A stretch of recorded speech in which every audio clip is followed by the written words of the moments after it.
Bruce Toussaint. Europe 1 matin. 7h54. Anne Romanoff est avec nous pour son billet rouge vif. Bonjour Anne. Bonjour Bruce, bonjour Julie, bonjour à tous. Bonjour. Hier, dans le hall 2 du parc des expositions du Bourget, François Hollande a tout fait bien. Zéro faute. C'était ni trop ni pas assez. Le discours était raisonnable. Il n'y a pas eu de dérapage.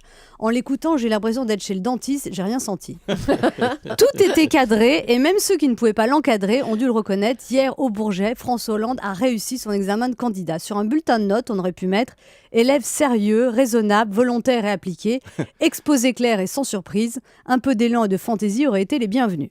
Non mais vraiment, c'était bien organisé. Il y avait de la conviction, des idées, de la musique. Au premier rang, tous les ténors socialistes étaient assis sagement, en rang d'oignon. C'est marrant d'ailleurs qu'on dise ténor parce qu'ils n'ont pas ouvert la bouche. Arnaud, Manuel, Ségaud, Martine, Bertrand, Mosco, ils étaient tous là, comme dans la chanson de Patrick Bruel. Il y avait même Jospin, à qui tout ça rappelait 2002. Ouais. Bien sûr, les mauvais esprits ont remarqué que parfois tout le monde applaudissait, sauf Martine Aubry et Ségolène. Mais bon, c'est normal, elles ont tellement rêvé d'être à la place d'Hollande. C'est comme quand tu assistes au mariage d'un mec avec qui t'es sorti. Tu prends sur toi, mais t'as les boules. Ségolène a d'ailleurs constaté, un peu amère mais toujours aussi jolie, ce qui est remarquable ici, c'est le rassemblement, celui qui avait manqué en 2007. Genre, si j'ai pas gagné, c'est parce qu'ils n'étaient pas rassemblés autour de moi. Il y avait aussi la nouvelle femme de Hollande, la très jolie et très discrète Valérie Trierweiler, qui est présente, mais pas trop. Elle a un bureau dans le QG de campagne, mais pas trop. Elle a une émission sur Direct 8, mais pas trop.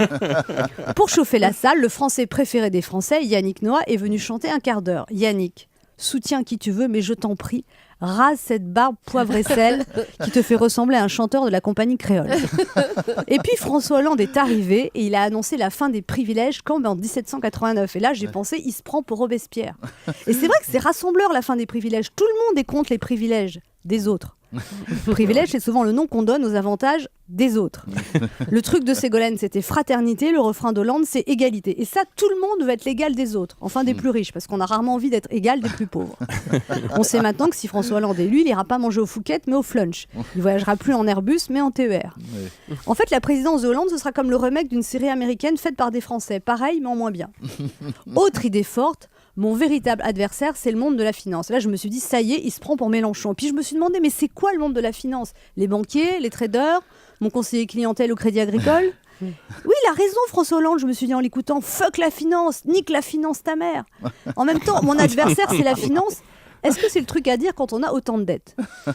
Ensuite, François Hollande a dit « J'aime les gens quand d'autres sont fascinés par l'argent ». Et là, j'ai pensé, il se prend pour Jésus. En plus, on peut aimer à la fois les gens et l'argent. Regardez Zaya.